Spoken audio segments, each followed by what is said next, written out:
I'll go ahead and open us up in a word of prayer. Our Heavenly Father, we assemble here together on the Lord's Day, sanctified day set apart for your use, for your glory, for our rest. We ask that you would visit us and bless us this day. Bless our prayer requests, our thanksgiving. Bless our message, give us ears to hear. Bless the people here that are not here.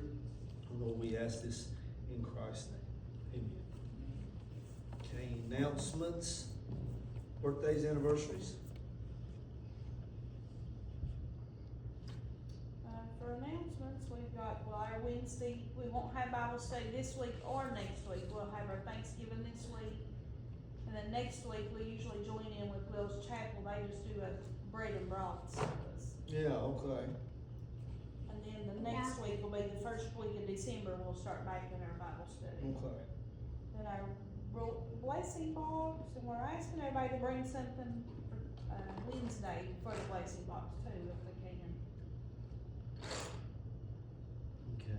And we're gonna pack our boxes for Samaritan's Purse after church today. Oh, wow.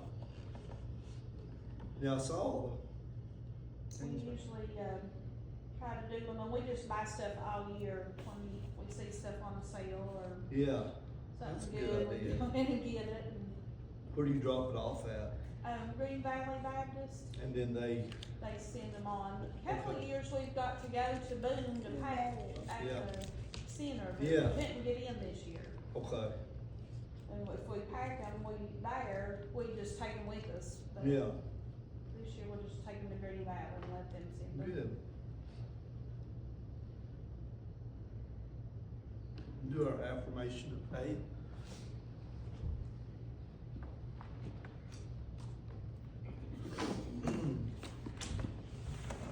You wanna lead us? I will. I believe in God the Father Almighty, maker of heaven and earth, and in Jesus Christ, his only Son, our Lord, who was conceived by the Holy Spirit, born of the Virgin Mary, suffered under Pontius Pilate, was crucified, dead, and buried. The third day he arose from the dead. He ascended into heaven and seated at the right hand of God the Father Almighty. From whence he shall come to judge the quick and the dead. I believe in the Holy Spirit, the Holy Catholic Church, the communion of saints, the forgiveness of sins, the resurrection of the body, and the life everlasting. Amen. You can see our prayer requests there as well. Does anybody have anything else to add to that? Spoken. Okay, unspoken requests. Yeah.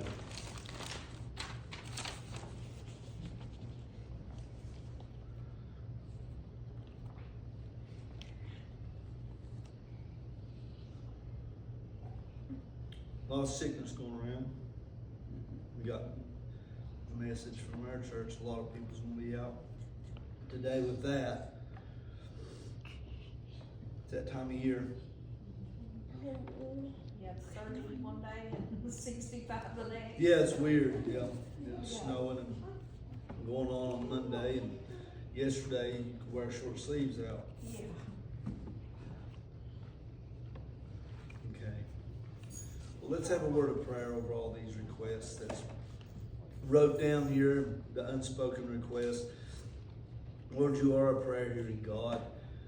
You answer our prayers by and by, whether or not it's immediate or whether or not it's through means and various effects, but you do answer them.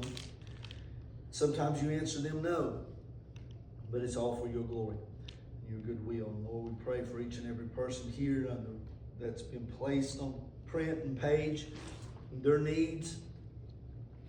God, that you would come and minister to them directly. And Lord, we know the things that we spoke here on earth will be heard in heaven. We thank you for that, and we ask it in Christ's name. Amen. Take up our offering.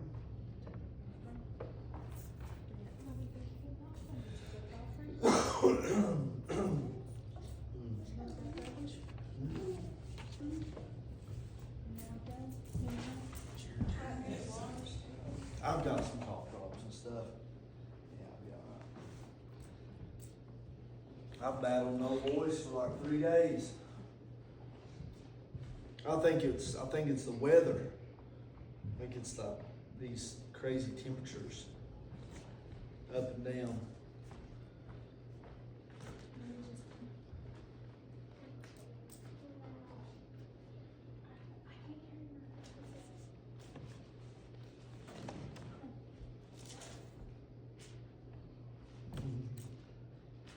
You gonna bless the offering?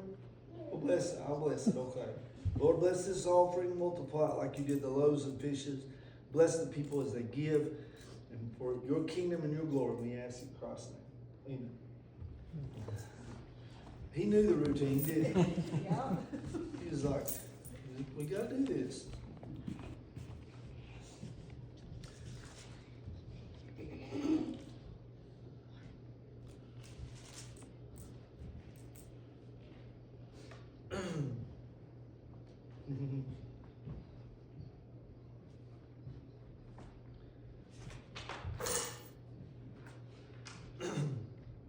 We'll sing our doxology.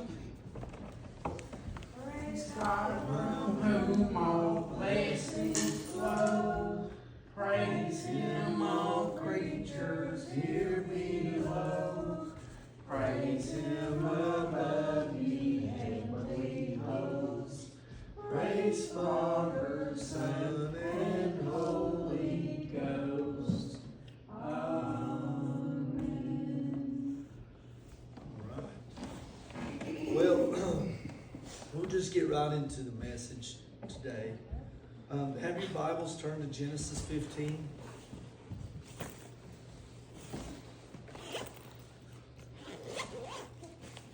Genesis 15.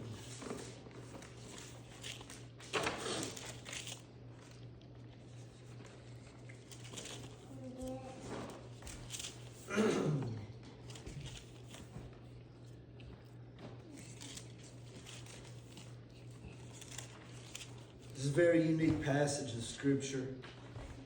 There's a lot of mystery shrouded in. Abraham is one of my favorite characters in the Bible because he is the patriarch. He's a trailblazer, as it were, with the faith. If you notice in Genesis 1 through, say, 10, 11, the picture that is painted is very broad. We have just a broad, sweeping picture of what God is doing. And there's not really one specific person that things are focused around.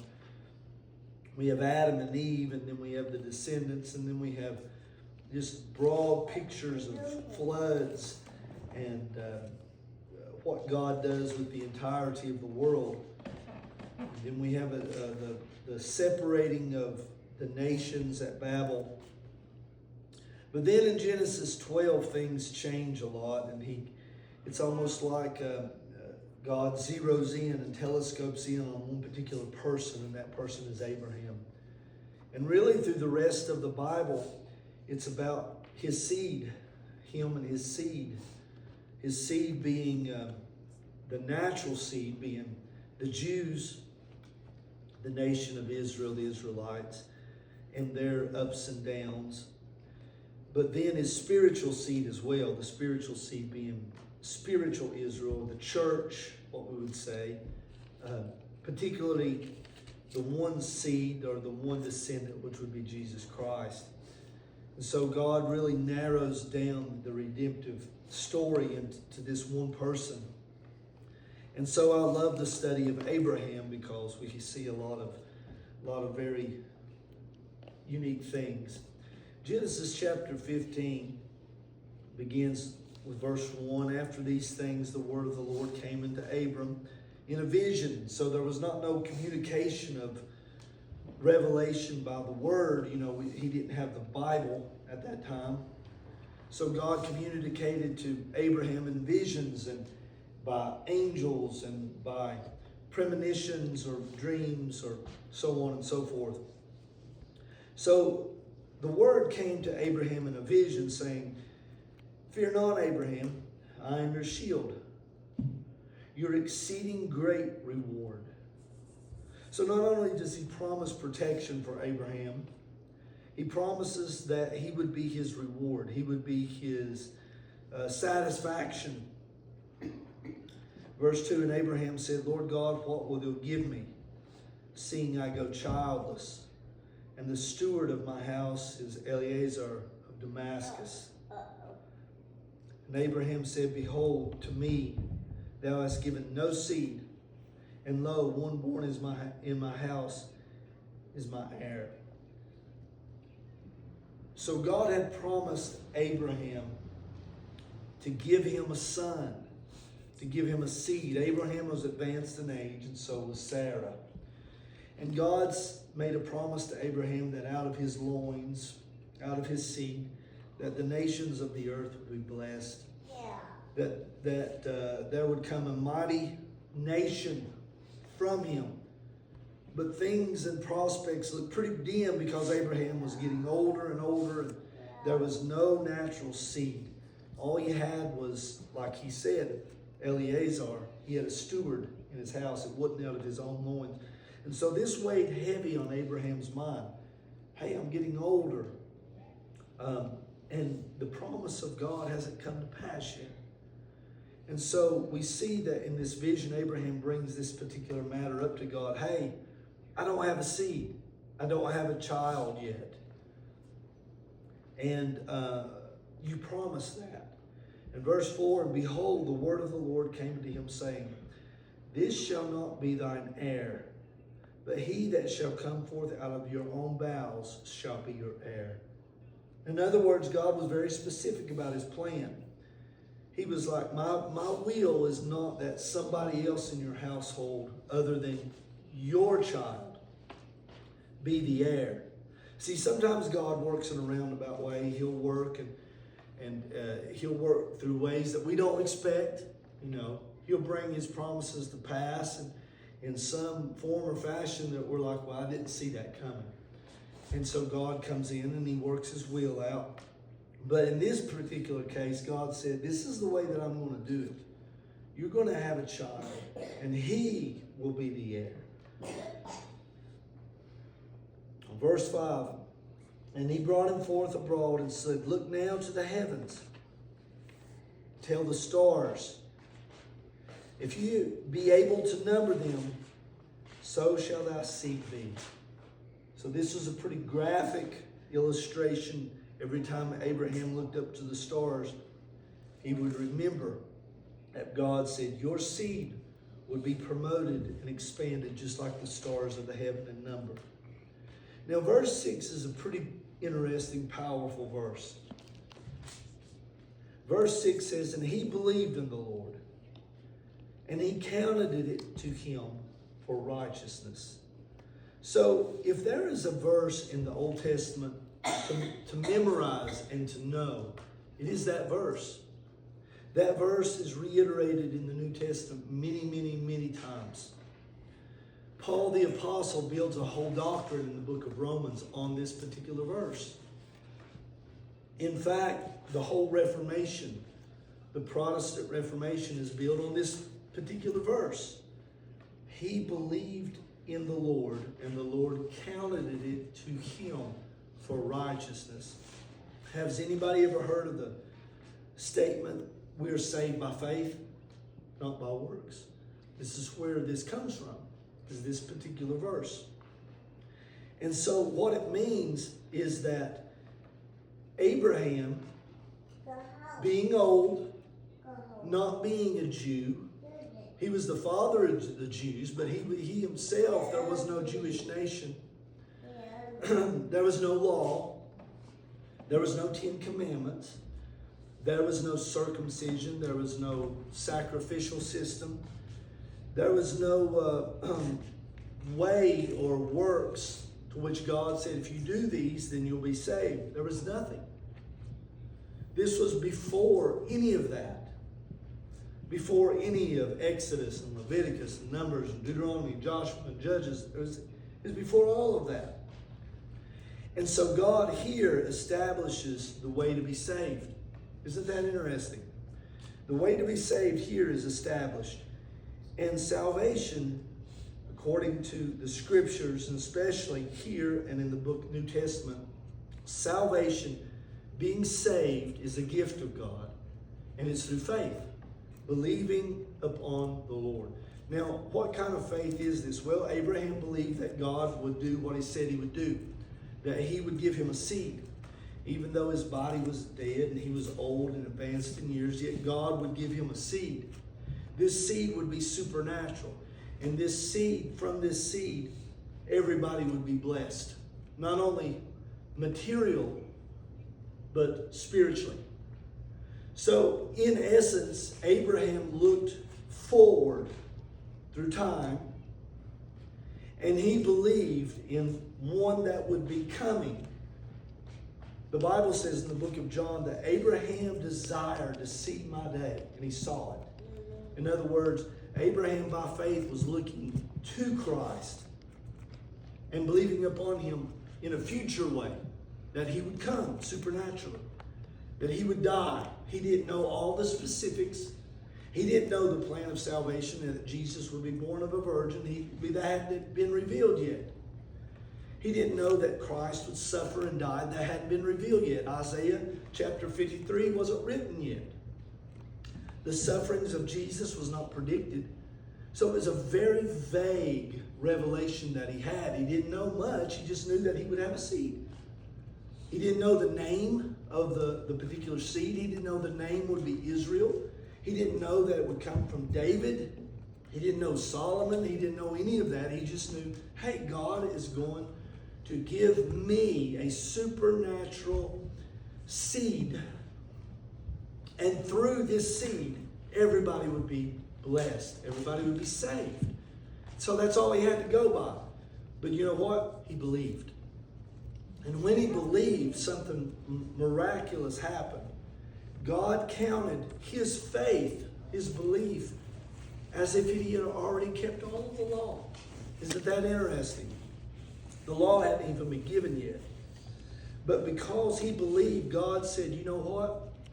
I'm going to take that belief, that faith, and I'm going to credit you all of the righteousness, all of the works, all of the good deeds that's required to meet the standard for salvation.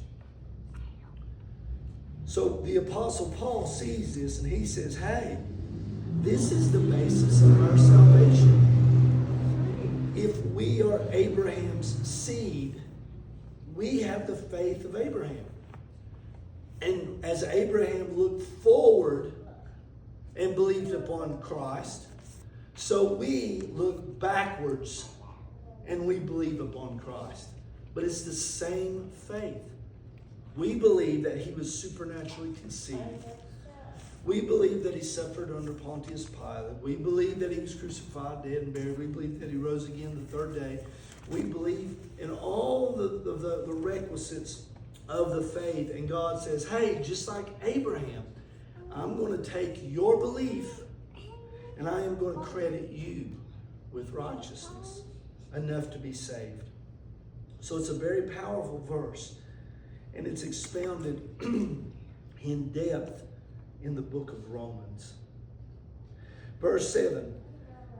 And he said unto him, I am the Lord that brought you out of Ur, the land of the Chaldees, to give this land to inherit it. And he said, Lord, whereby shall I know that I shall inherit it?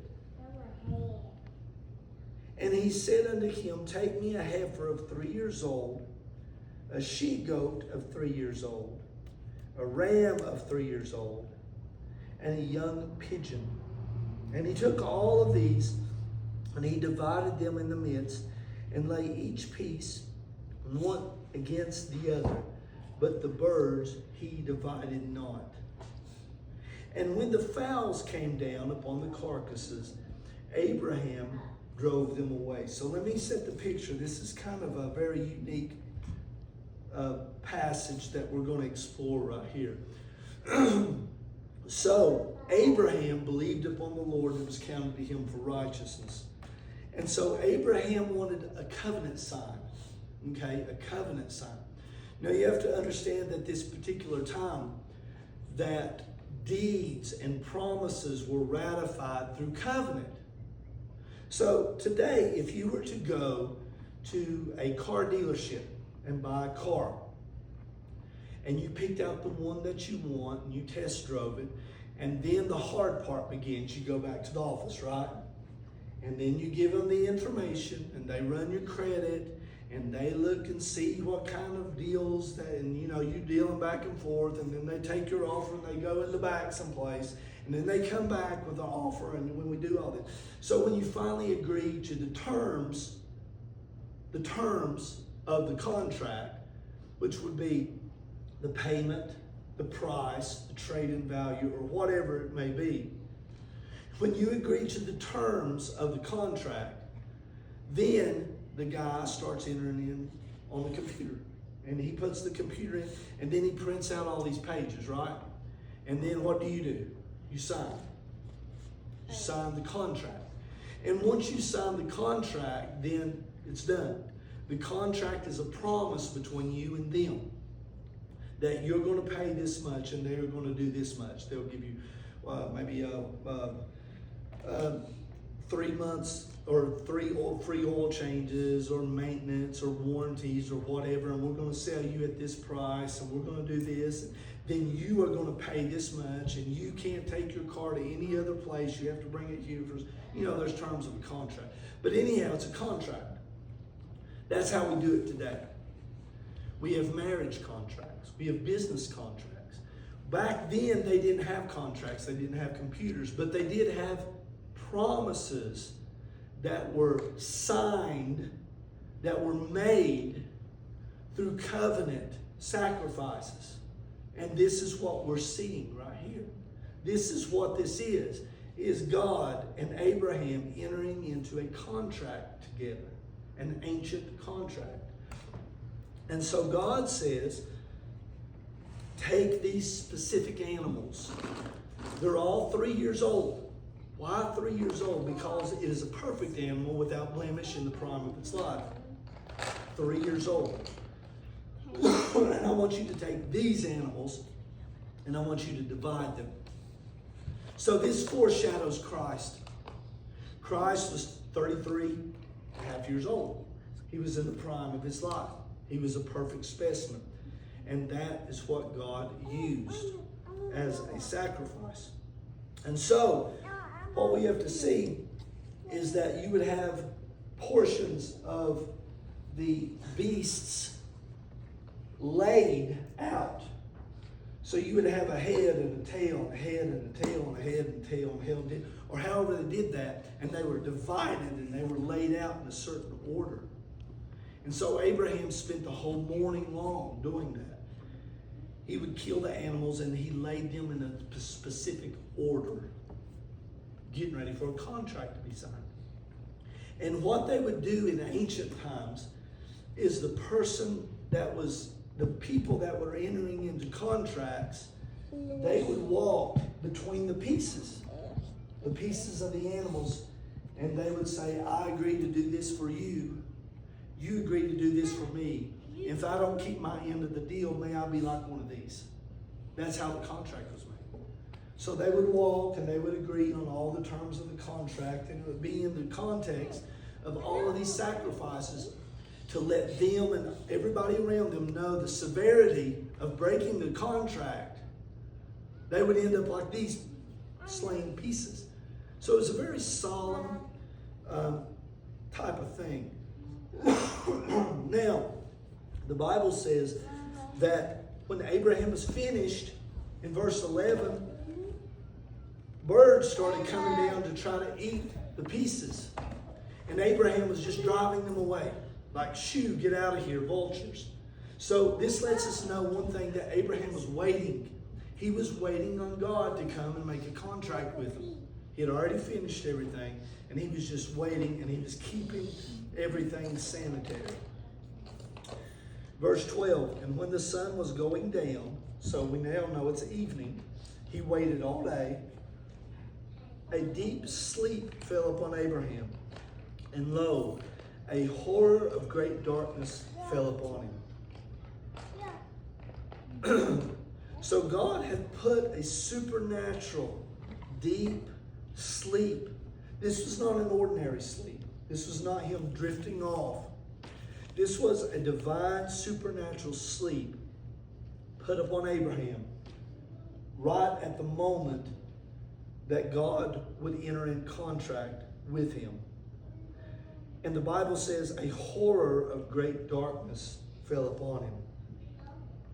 I believe, and other commentators believe, that this horror of great darkness was God showing Abraham the severity and the holiness about the contract that he was about to enter into. That God is a holy God. That even though that God presented himself as a friend to Abraham, but yet God is to not be trifled with. He is our Father, but yet he's also in heaven.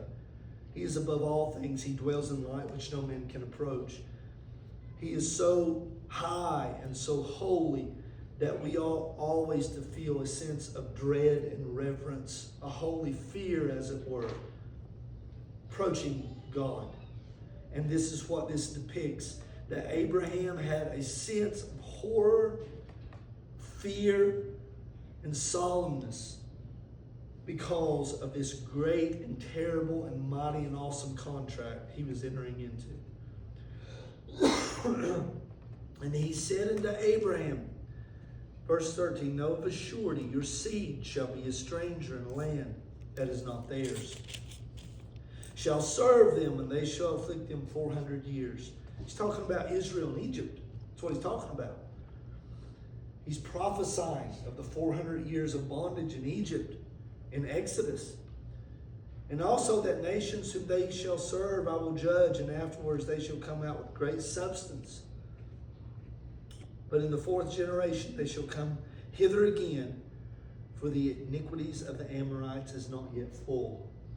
So God is letting him know what's behind the scenes. He's saying, I'm going to send your seed to Egypt for 400 years. The people that are in this land currently are so wicked, but I'm going to give them 400 years to repent. But they won't. And their iniquity will be so full by then, Israel will come back and judge them on my behalf and destroy them. God has all the pieces in place and moving so much behind the scenes.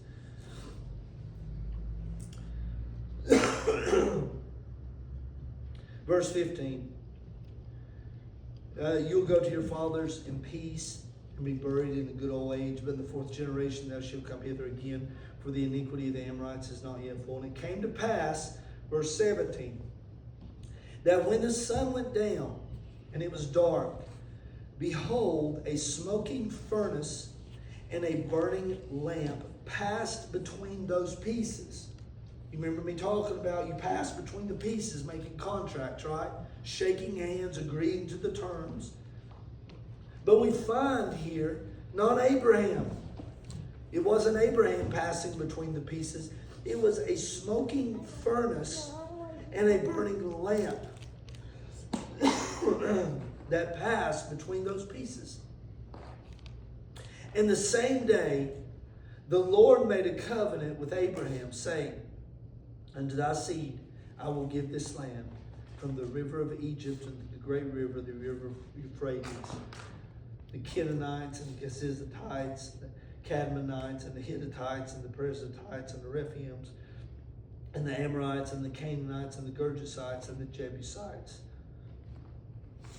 So the last portion is the specific covenant that God would give this land, Canaan, to Egypt, or to Israel.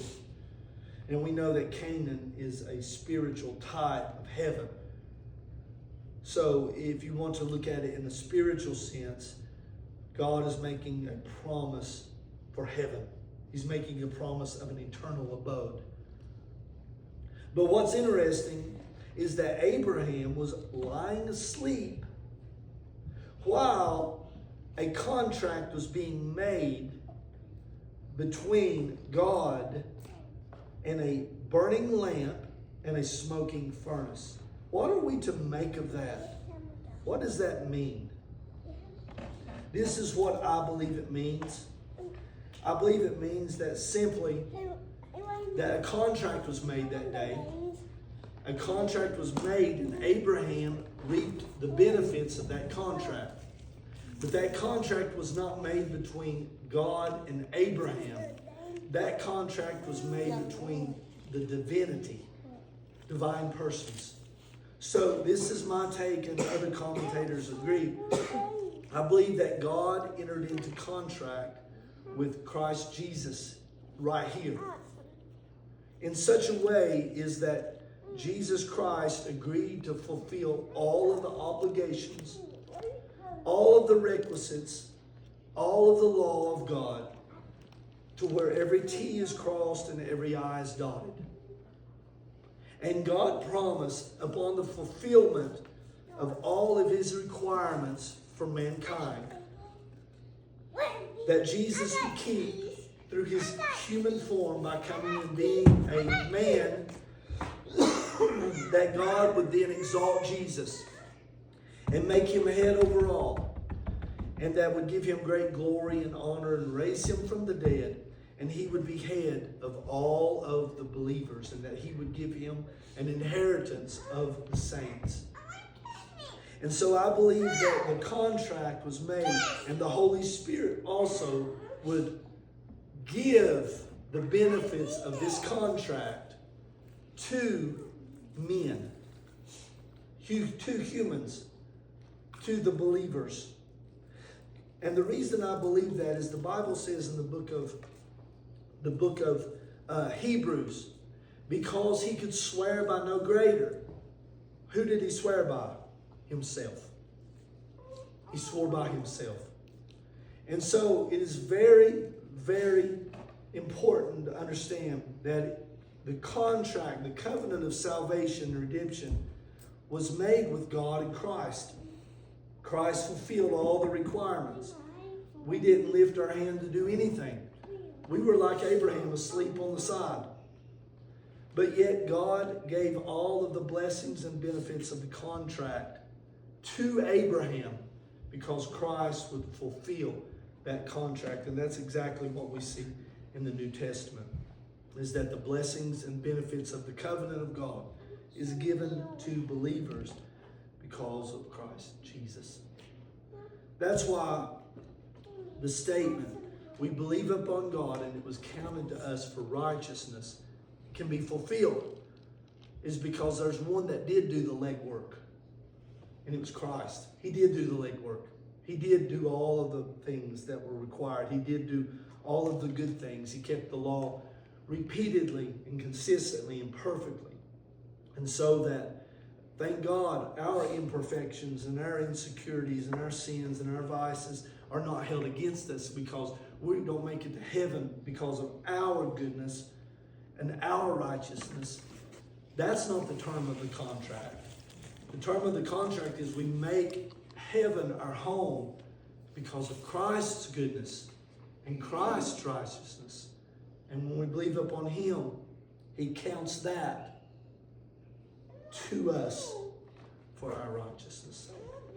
Any questions, any comments about that?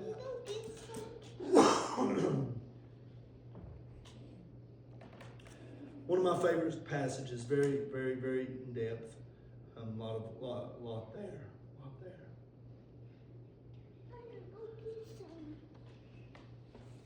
All right.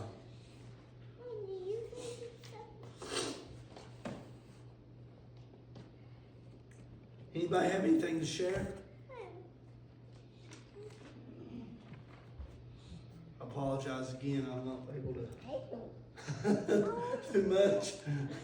I'm about gone. All right. Well, I know we got finished just a little bit early, but we'll go ahead and stand and have our prayer and be dismissed. Looking forward to seeing you all Wednesday. What time was it again? I know you sent me 6:30. Okay, yeah. I know you sent me that, and so we'll be there. Do I need to bring anything? No. Okay. I'll probably be coming just right after work. Okay. Lord, we thank you for this place. Thank you for this people. Lord, we ask that great blessings would be upon them. God, we ask for the holiness and the righteousness and the blessings and the Holy Spirit of Christ would rest upon them in this place because of what you did so many thousands of years ago. You could swear by no greater, so you swore by yourself. And so we know our salvation is not wrapped upon what we can do, but what you already did. And we have faith and we believe and we look unto you for that. Bless the people today as they go forward. Give them your grace. Minister to all of their needs according to your riches and glory. And we thank you and we ask this in Christ's name. Amen.